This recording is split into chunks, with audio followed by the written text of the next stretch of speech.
Je suis responsable de la Simonite Cirque France, donc c'est une société, pour qui ne connaissent pas la société, on est des formateurs à la taille de la vigne, on travaille un peu dans le monde entier, et moi je m'occupe de la France.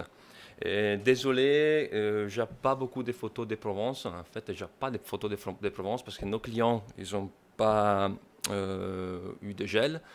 Mais voilà, il y a quand même des photos intéressantes que peut assembler quelques situations de chez vous. Nous, en fait, pour synthétiser un peu les gels, on a distingué trois typologies de gels. Donc, il y a un gel fort où il y a un dessèchement total des rameaux. Dans ces cas-là, dans la présentation, c'est gouillot, donc c'est baguette et courson. Dans les cas d'un gobelet ou d'une palmette provençale ou d'un cordon de raya, c'est plutôt les coursons. Donc tous les coursons, ils ont tous les samons, tous les rameaux qui sont partis, qui sont gelés, qui sont gelés. Après, on a des photos, donc ça c'est une synthèse. Et après, on va prendre en analyse tous les niveaux. Après, il y a un gel moyenne où il y a, pour nous, c'est dessèche partiellement les rameaux, mais on a aussi la perte des raisins, donc la perte des grappes. Et il y a un gel faible où il y a un déchèchement de l'apex, mais la grappe reste vivante. Après, on va analyser tous les trois. Donc, le gel fort, voilà, ça ressemble plutôt à un pied comme ça. Donc c'était un pied qu'il avait débourré. Ça c'est un gouillon encore, où il y a tous les samons, tous les rameaux qui sont morts, qui sont gelés. Ce qu'on fait nous pour analyser la situation, c'est de faire un état des lieux tout d'abord. En fait, souvent les vignerons ils sont pressés. Qu'est-ce qu'on fait? Normalement, il faudrait attendre au moins une semaine. À Bordeaux, dans le cas de Bordeaux, on a attendu presque un mois. En Champagne, pareil. En Argentine, dans 2 semaines, on avait déjà la réponse. Donc, il faudrait attendre une semaine, 2 semaines. Plutôt, la Provence, c'est un climat qui ils répondent rapidement au coup de froid. Donc, je pense qu'une semaine, 2 semaines, c'est le minimum pour décider. Et pour regarder en fait la vitalité du bois. Normalement, sous des vignes attaquées pour un gel très fort, et on est obligé à attendre la sortie des gourmands parce qu'il n'y a rien qui sortira du courson ou de la baguette. C'est en fait le cas plus simple. J'espère que ça n'arrivera pas toujours. Et en fait, ce qu'on fait, on attend la sortie des pampres. Bon, ici, c'est déjà bien parti. Et après, on va décider qu'est-ce qu'on va faire. Souvent, on fait un épamprage pour limiter la sortie des samons, pour diriger un peu l'énergie sur les rameaux qu'on souhaite avoir. Et voilà, et donc c'est plutôt un épamprage sélectif pour nettoyer, pour dégarnir un peu la tête. Ou si on parle du cordon de raya ou du gobelet, c'est en fait pour dégarnir les tourelles de chaque courson. J'arrive, voilà, donc ça c'est un pied qu'on retrouve après, donc à la taille. C'est intéressant, nous, sous les climats style Provence, ouais, style Provence, on peut dire, sous des climats qui sont très chauds dans l'été, on laisse des coursons. Donc, si on va imaginer, voilà, si on va imaginer que ça c'est un courson d'un cordon de raya, nous on fait souvent des coursons très longs. Pourquoi? Parce qu'en fait, on préserve la base des serments, la base du courson. On le fait souvent dans la Ribera del Duero où il gèle 2 années sur 5 ou 3 années sur 5 sous du gobelet ou sous du palmette. On fait des coursons très longs. Parce que s'il gèle le deuxième œil franc ou les premières, on a quand même les bourrions ou la couronne qui reste vivante. Donc on ne perd pas la position en fait. Sur les cordons de raya, souvent on a 4, 5, 6 positions. Si on commence à faire des coursons trop courts, on perd la position suite à un gel très, très fort. Et donc on laisse des coursons plus longs parce qu'en fait on a l'expérience pour comprendre qu'il faut laisser plus long pour éviter que les coursons ils gèlent totalement. Et ensuite, sous des cépages fertile sur les saumons de la couronne, voilà, sur les saumons issus d'un bourgeon de couronne, on a quand même du raisin. Donc ça c'est très important, surtout sur des gels tardifs comme celui-ci. Ça c'est un exemple en Suisse, j'espère que ça n'arrivera jamais. Ici, où on a eu un -6 degrés, on est en Valais, donc on est entre Martigny et Sion. Donc si on va analyser cette rameau-là, donc ici c'est une branche où il y a la baguette. Et on voit que souvent, dès qu'on coupe les bois, on les retrouve souvent desséchés profondément, même jusqu'à la base. Et souvent, elle progresse, elle arrive jusqu'en bas. Donc on a la structure du bois qu'elle est complètement perdue. Donc sur des pieds comme ça, on a préféré plutôt, excuse-moi si je reviens en arrière, on a préféré plutôt repartir avec un gourmand pour reconstruire totalement les pieds. Donc suite à un gel très fort, bon ici on est -6, donc ce n'est pas le cas d'ici, mais ça peut arriver aussi. On préfère reconstruire totalement les pieds à partir d'en bas. Voilà. Donc, le deuxième niveau de gel, c'est un gel moyen, où il y a, comme je disais, c'est un déchèsement partiel des rameaux. Et on a aussi la perte des raisins, des grappes. Et ça, c'est voilà, un Malbec en Argentine. On voit les niveaux, donc c'est-à-dire on a les saumons principal qu'il est pratiquement mort. L'apex elle est perdue, plus les grappes aussi. Et donc, dans ces cas-là, il faut vraiment faire un état des lieux très précis parce que c'est le cas plus compliqué. Il faudrait analyser la précocité de la calamité, donc voir si c'est un gel précoce, parce qu'en fait, si un gel précoce, on a quand même des contre-bourgeons encore qui peut sortir et donc qui peut donner des raisins. Contre un gel tardif, si on a des contre-bourgeons qui est parti, donc là c'est désolé mais on peut rien faire. Sinon par rapport au cépage, on sait bien que le chardonnay c'est un cépage qui a moins de double qu'il démarre, donc c'est après à vous dans votre variété, votre cépage, savoir si c'est s'il donne beaucoup de contre-bourgeons ou pas les cépages, parce qu'en fait on peut faire des travaux différents entre le chardonnay et le pinot noir. Le chardonnay, avec un gel moyenne comme ça on peut rien faire, donc on a perdu totalement tout. Avec un pinot noir on peut quand même récupérer des raisins parce qu'on a les contre-bourgeons qui peuvent partir, donc les contre-bourgeons sur le pinot noir il est fertile, donc on peut avoir des raisins. Et surtout c'est ça par rapport à la vigueur. Si vous avez un vignoble très faible en vigueur, voilà, il y a des travaux à faire, que sur un vignoble avec une forte vigueur, on peut quand même récupérer pas mal de raisins. Il y a trois solutions normalement à l'épamprage, soit en gel moyen.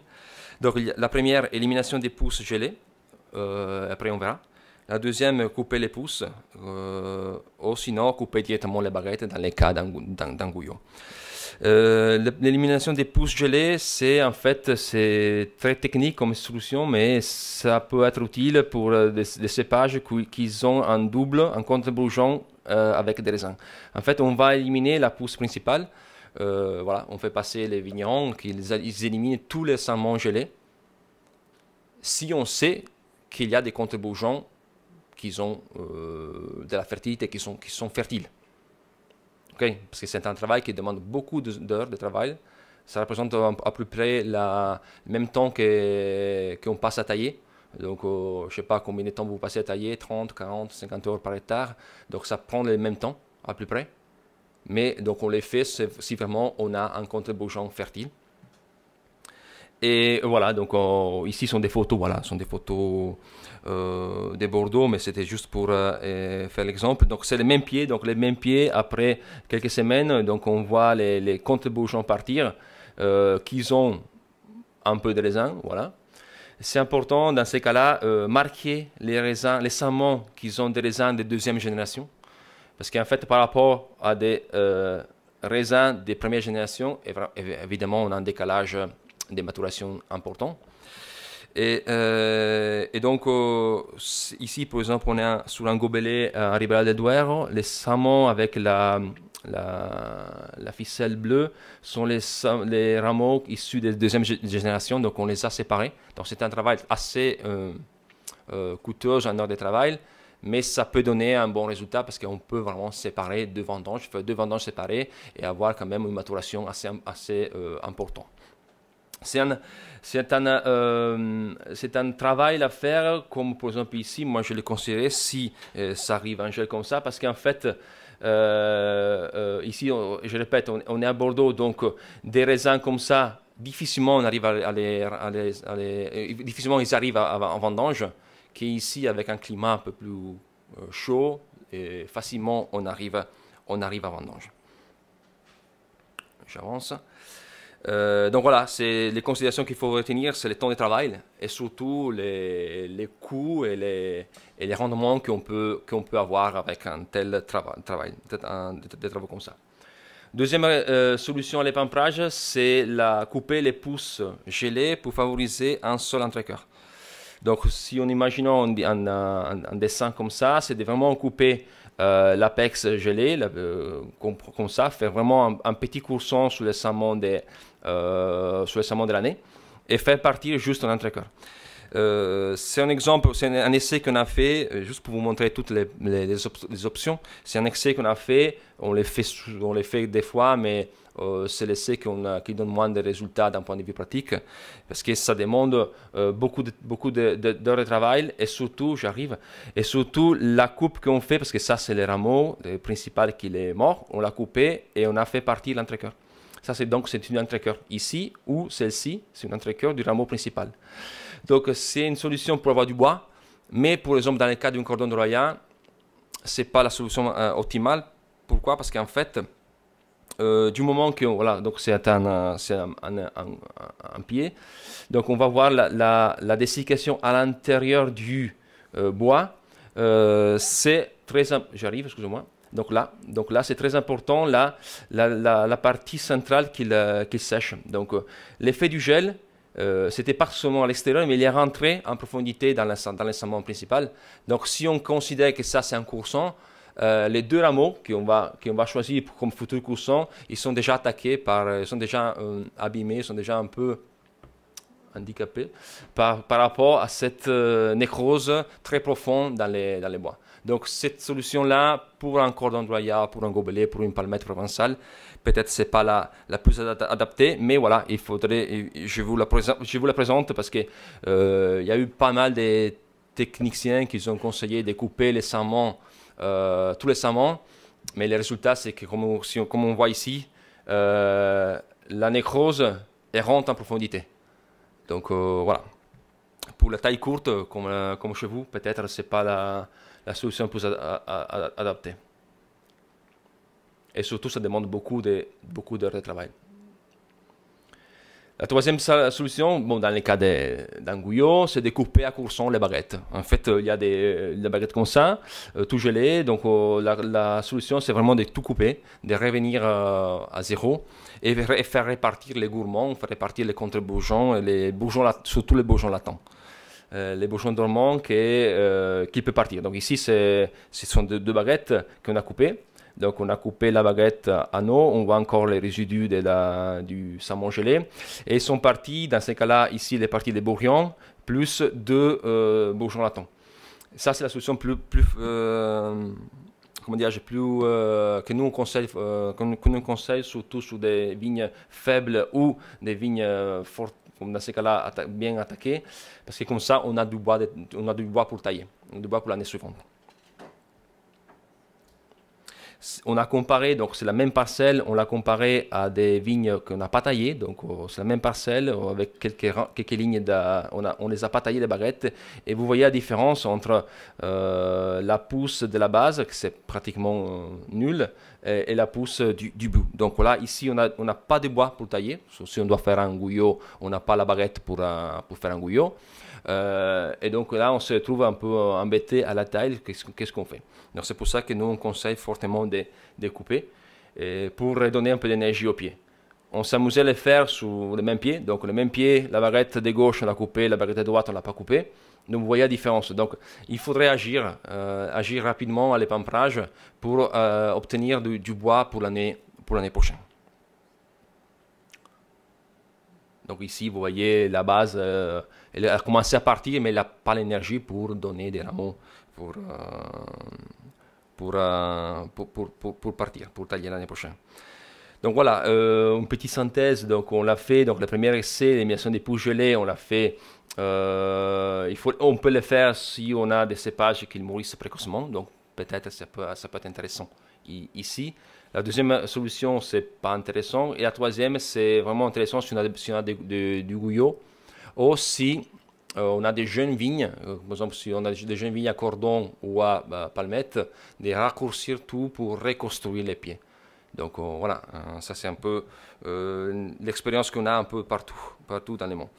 La troisième solution, le troisième niveau de gel, c'est le gel faible, où on a l'apex qui est gelé, qui est mort, qui est gelé, mais on a quand même les raisins qui sont encore vivants. Donc ce qu'on fait souvent, c'est les cas les plus techniques ou les plus coûteux en heure de travail, mais ça donne de bons résultats. Si on a, par exemple, dans ces cas-là, les grappes, donc on a 1, 2 et 3 entrecœurs qui sont partis, si on laisse tous les entrecœurs, et c'est clairement, on va avoir un buisson des salmons dans la saison, ingérable d'un point de vue phytosanitaire. Donc ce qu'on fait souvent, ça c'est encore un Mendoza, ça c'est un cordon d'Oya qui a gelé l'apex, mais les raisins ils sont encore vivants. Ils sont en train de partir les 3 entrecœurs, donc on va enlever les 2 entrecœurs d'en bas pour laisser la troisième. Donc on fait comme ça.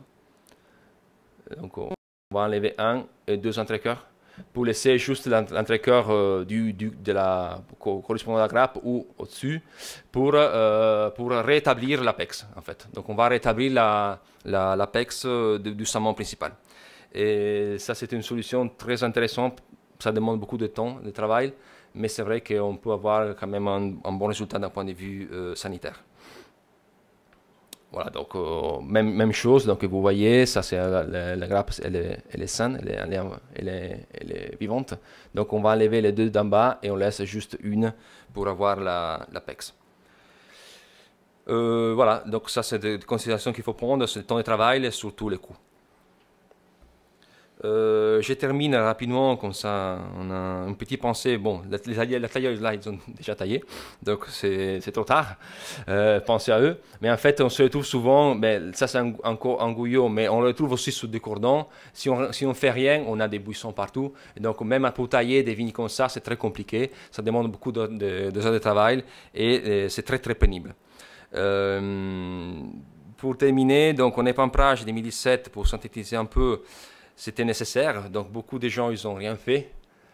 Dommage parce que c'est important pour aider la vigne à bien réagir. La taille d'hiver, donc voilà, dans ces cas-là, d'un gouillot baguette directe, mais si on doit parler d'un cordon d'Oya, d'une palmette, c'est vraiment de dire, ok, on rétablit des coursons juste pour produire, donc on fait des coursons, mais c'est logique qu'il faut répartir de la base des tourelles, dans les cas d'un cordon ou d'un gobelet. Et attention, les pamprages 2018, il y aura beaucoup d'heures de travail parce qu'en fait, il y aura des bourgeons latents qui vont partir un peu partout.